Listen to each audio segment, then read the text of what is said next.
അപ്പോൾ ഇന്ന് കുറേ ആളുകൾ പറഞ്ഞിട്ടുള്ളതായിരുന്നു ഗരം മസാലൻ്റെ വീഡിയോ ഒന്ന് ഇടുക. അപ്പോൾ അതാണ് ഉണ്ടാക്കുന്നത്. അപ്പോൾ അതെങ്ങനെ ഉണ്ടാക്കുക, അതിന് എന്തൊക്കെ വേണ്ടതെന്ന് നോക്കിയാൽ. അപ്പോൾ ഇതിൽ ഞാൻ പുതിയൊരു ഇൻഗ്രീഡിയൻസ് ചേർത്തിട്ടുണ്ട്. അപ്പോൾ അതെന്താണെന്നൊക്കെ നോക്കുക, വീഡിയോ സ്കിപ്പ് ചെയ്യാതെ കാണുക. അപ്പോൾ അതിന് വേണ്ടി ഞാനൊരു ബൗളെടുത്തിട്ടുണ്ട്. അപ്പോൾ അതിലേക്ക് വലിയ ജീരകമാണ്.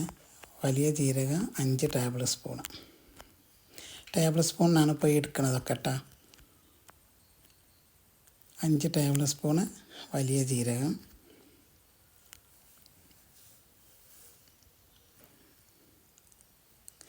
കറക്റ്റായിട്ട് തന്നെ എടുക്കണം. പിന്നെ കുറച്ച് വലിപ്പമുള്ളൊരു 3 കഷ്ണം പട്ടയാണ് എടുത്തിട്ടുള്ളത്. പിന്നെ 3 തക്കോലം, അത് പൊടിഞ്ഞതാണ്, കഷ്ണങ്ങളായിട്ടാണ്, അതാണ് ഇങ്ങനെ തോന്നുന്നത്. 3 തന്നെ ഉള്ളൂ. പിന്നെ 3 ടേബിൾ സ്പൂൺ കുരുമുളകാണ്. ഇത് 2 ടേബിൾ സ്പൂണിൻ്റെ അളവിന് തന്നെയാണ് കേട്ടോ എടുക്കുന്നത്. പിന്നെ ഞാനിതിലേക്കൊരു 1/2 ടേബിൾ സ്പൂൺ പൂവാണ് ചേർക്കുന്നത്, കറാമ്പൂവ്. പിന്നെ ഇത് ടീസ്പൂണിൻ്റെ അളവിനാണ് കേട്ടോ മല്ലി ചേർക്കുന്നത്, 1 ടീസ്പൂൺ മല്ലി. പിന്നെ ഏലക്ക, ഇത് നല്ല ഏലക്കയാണ് കേട്ടോ, നല്ല വാസനയൊക്കെ ഉള്ള ഏലക്കയാണ്. ഇതൊരു 3 ടേബിൾ സ്പൂൺ.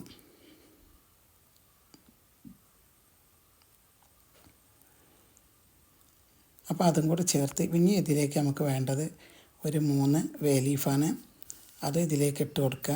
പിന്നെ ഞാൻ ആ പറഞ്ഞ ഇൻഗ്രീഡിയൻസിൽ അത് ഈ ഒരു മുളകാണ്, വറ്റൽ മുളക്. ഇതിന് കാശ്മീരി ആയാലും കുഴപ്പമില്ല, സാധാ മുളകായാലും കുഴപ്പമില്ല. ഞാനിപ്പോൾ സാധാ മുളകാണ് ചേർത്തിട്ടുള്ളത്. ഇനി നമുക്കൊരു കടായി അടുപ്പത്ത് വെച്ചിട്ടുണ്ട്, അതൊന്ന് കത്തിച്ച് കൊടുക്കുക. കത്തിച്ചിട്ട് ചെറിയ തീയിലിട്ട് കൊടുക്കുക. ഒരു 4 മിനിറ്റോളം ഈ ചട്ടി ഇങ്ങനെ ഒന്ന് ഈ ചെറിയ തീയിലൊന്ന് ചൂടായി കിട്ടണം. ഈ ചൂടിൽ വേണം നമുക്കിതിലേക്ക് നമ്മൾ വറുക്കാനുള്ള സാധനങ്ങൾ ഇടേണ്ടത്. അപ്പോൾ കയ്യിലേക്ക് ഇങ്ങനെ ആവി വരുന്നത് കാണാൻ, ചെറുതായിട്ട് ആ രൂപത്തിലാകുമ്പോഴാണ് നമ്മൾ ഇട്ട് കൊടുക്കേണ്ടത്. ഇപ്പോൾ ചട്ടി ഇവിടെ ചൂടായി വന്നിട്ടുണ്ട്. 4 മിനിറ്റായി ഞാൻ കത്തിച്ചിട്ട് ചെറിയ തീയിൽ. ഇനി ഇതിലേക്ക് ഇട്ട് കൊടുക്കുക. എല്ലാം കൂടെ തന്നെയാണ് ഇട്ട് കൊടുക്കുന്നത് കേട്ടോ. എല്ലാം കൂടെ അങ്ങനെ ഇട്ട് കൊടുത്തതിന് ശേഷം അത് നന്നായി ഒന്ന് ഇളക്കി കൊടുത്തുകൊണ്ടിരിക്കുക. പിന്നെ അതിലേക്കൊരു 1.5 ജാതിപത്രി ചേർത്തിട്ടുണ്ട്. 1 ഫുള്ളും പിന്നെ ഒരു 1ൻ്റെ ഒരു ഹാഫും അങ്ങനെയാണ് ചേർത്തിട്ടുള്ളത്. അപ്പോൾ ഇതുപോലെ ഇങ്ങനെ ഇളക്കിക്കൊണ്ടിരിക്കുക, കൈ വെക്കാതെ ഇളക്കണം. ഇങ്ങനെ ഇളക്കിക്കൊണ്ടിരിക്കുമ്പോഴാണ് ഇത് അടിയിൽ പിടിക്കൊന്നും ചെയ്യാതെ നിൽക്കുക. അല്ലാന്നുണ്ടെങ്കിൽ ജീരകമൊക്കെ ചെറുതായിട്ട് കരിഞ്ഞു പോകും. കരിഞ്ഞ് അതിൻ്റെ ടേസ്റ്റ് ആകെ മാറും കേട്ടോ. ഒന്ന് കങ്ങിപ്പോയാൽ നമ്മളെ പൊടിൻ്റെ ടേസ്റ്റ് ആകെ മാറിപ്പോവും, ഭക്ഷണത്തിൻ്റെ ടേസ്റ്റേ മാറിപ്പോവും. അപ്പോൾ അതുകൊണ്ട് എല്ലാവരും നന്നായി ശ്രദ്ധിക്കുക. ഒരു 3-4 മിനിറ്റ് നമുക്ക് ഇങ്ങനെ അത് ഇളക്കിക്കൊണ്ടിരിക്കണം. ചെറിയ തീയിൽ തന്നെ വേണം, നല്ല ഫ്ലെയിം കൂട്ടിയിട്ട് ഒരിക്കലും അത് വറുത്തെടുക്കരുത്. പിന്നെ ചിലരൊക്കെ ചോദിക്കാറുണ്ട് ഇതെന്താ നമുക്ക് പച്ചയിൽ തന്നെ പൊടിച്ചെടുത്തൂടെ എന്നുള്ളത്. അപ്പോൾ അതിന് 2-3 കാരണങ്ങളുണ്ട്. ഒന്ന്, നമുക്ക് മിക്സിയിൽ വേഗം പൊടിഞ്ഞ് കിട്ടണമെങ്കിൽ അതൊന്നിങ്ങനെ ഒന്ന് ചൂടായി കിട്ടണം.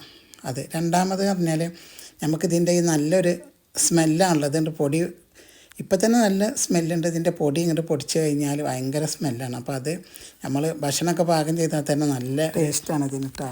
പിന്നെയെന്ന് വിചാരിച്ചാൽ പിന്നെ നമ്മൾ ഇത് നമുക്ക് ഒരു ബോട്ടിലിട്ടിട്ട് അടച്ച് വെച്ചാൽ 4-5 മാസം കേടുകൂടാതെ നല്ല രീതിയിൽ ഉപയോഗിക്കാൻ പറ്റും, പൂപ്പൊന്നും വരാതെ. അത് നമ്മളും കൂടെ ഒന്ന് ശ്രദ്ധിക്കണം. 4 മാസം 5 മാസമൊക്കെ നമുക്ക് ഉപയോഗിക്കാം ഒരു കുഴപ്പമില്ലാതെ. അപ്പോൾ അതിനൊക്കെയാണ് ഇത് വറക്കണം എന്ന് പറയുന്നത്. പിന്നെ ഇതിൻ്റെ ടേസ്റ്റ് പറയാനൊന്നുമില്ല, നല്ല ടേസ്റ്റാണ് കേട്ടോ. എന്തായാലും ഒരിക്കലെങ്കിലും നിങ്ങളെല്ലാവരും ഇതൊന്നും ഉണ്ടാക്കി നോക്കണം, ഒരു മാറ്റമില്ല, നല്ല ടേസ്റ്റ്. ഒരിക്കലും വെക്കരുത്. തീ കുറഞ്ഞ തീയിലിട്ടിട്ട് നല്ലോണം വറുത്തെടുക്കുക. അപ്പം അങ്ങനെ ചെറിയ രൂപത്തിലാണ് ആയി വരുന്നത്. അപ്പോൾ നമുക്കിതൊന്ന് ആയോ എന്നൊന്ന് നോക്കാം.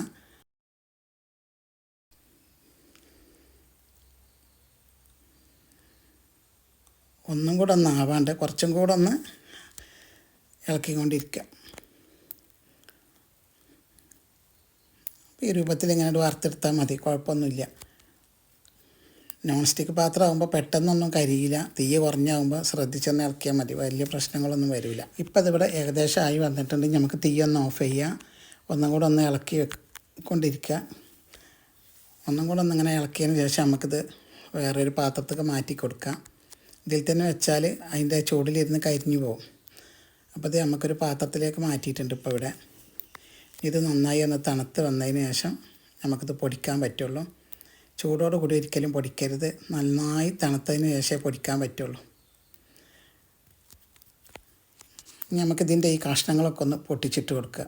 ഈ പട്ട ഒന്ന് ചെറുതാക്കി പറ്റുന്നിടത്തോളം ചെറുതാക്കി പൊട്ടിച്ച് കൊടുത്താൽ അത്രയും നല്ലതാണ്. മിക്സിയുടെ ചെറിയ ജാറിലിട്ടിട്ടാണ് ഇത് പൊടിച്ചെടുക്കുക. അപ്പോൾ മിക്സിൻ്റെ ബ്ലേഡിൻ്റെ ഉള്ളിലൊക്കെ ആ കഷ്ണങ്ങൾ ഇങ്ങനെ കുടുങ്ങും. അപ്പോൾ അതിന് നന്നായി ഒന്ന് പൊടിച്ചിട്ട് കൊടുക്കുക. പട്ടയുടെ കഷ്ണങ്ങളൊക്കെ എല്ലാം ഒന്ന് ചെറുതാക്കി കൊടുക്കുക. അപ്പോൾ അതിങ്ങനെ വറുത്ത് വെച്ചപ്പോൾ തന്നെ നല്ലൊരു സ്മെല്ലാണ് കേട്ടോ. കിച്ചൺ മുഴുവൻ അതിൻ്റെ വാസനയാണ്. മിക്സിയുടെ ജാറൊക്കെ നന്നായി കഴുകി തുടച്ച് ഉണക്കി വെച്ചിട്ടുണ്ട് ഞാൻ. അങ്ങനെ ഉണക്കി വെച്ചതിലിട്ടിട്ടാണ് പൊടിക്കണമെങ്കിൽ എന്താ ഈ രൂപത്തിൽ. അപ്പോൾ ഇനി ഇതിലേക്ക് മാറ്റാം. നമുക്ക് ഇത് മുഴുവനായിട്ട് ഇട്ടിട്ട് തന്നെയാണ് ഞാൻ പൊടിക്കണത് കേട്ടോ. ഇനി നന്നായി ഒന്ന് പൊടിച്ചെടുത്ത് വരാം. അപ്പോൾ ഇതാ ഞാൻ പൊടിച്ചെടുത്തിട്ടുണ്ടത്. ചെറിയൊരു തരിതരിപ്പോട് കൂടിയിട്ടാണ് ഞാൻ പൊടിച്ചിട്ടുള്ളത്. നന്നായി ഞാൻ പൊടിക്കലില്ല. ഈ രൂപത്തിലാണ് ഞാൻ പൊടിക്കൽ. ഇനി ഇത് നമുക്കൊരു കുപ്പിയിലേക്ക് മാറ്റാം. ഞാനൊരു കുപ്പി നന്നായി കഴുകി തുടച്ച് വെയിലത്ത് വെച്ച് ഉണക്കി വെച്ചിട്ടുണ്ട്. അപ്പോൾ അതിലേക്ക് നമുക്ക് മാറ്റാം. എപ്പോഴും ഇത് നമ്മൾ കുപ്പിയിലാക്കുമ്പോൾ നന്നായി ഈർപ്പമില്ലാത്ത നല്ല കുപ്പിയിലാക്കണം. കുപ്പിയിൽ തന്നെ ആക്കാൻ ശ്രമിക്കുക എപ്പോഴും. ഇങ്ങനെ ഇതിൽ ആക്കിയിട്ട് നന്നായി അടച്ച് വെച്ചാൽ നമുക്ക് കുറേ കാലം ഉപയോഗിക്കത്. തുറന്ന സ്ഥലത്ത് തണുപ്പൊന്നും തട്ടുന്ന ഭാഗത്ത് ഇത് വെക്കാതിരിക്കുക. കബോർഡിൻ്റെ ഒക്കെ ഉള്ളിൽ വെക്കുക. അപ്പോൾ ഇത്രേ ഉള്ളൂ ഇന്നത്തെ വീഡിയോ ഇഷ്ടമാണെങ്കിൽ ഷെയർ ചെയ്യാനും ലൈക്ക് ചെയ്യാനൊന്നും മറക്കല്ലേ. കൂടെ സബ്സ്ക്രൈബും കൂടെ ഒന്ന് ചെയ്യുക കേട്ടോ. അപ്പോൾ അടുത്തൊരു വീഡിയോയുമായി ഉടൻ തന്നെ വരുന്നതാണ്.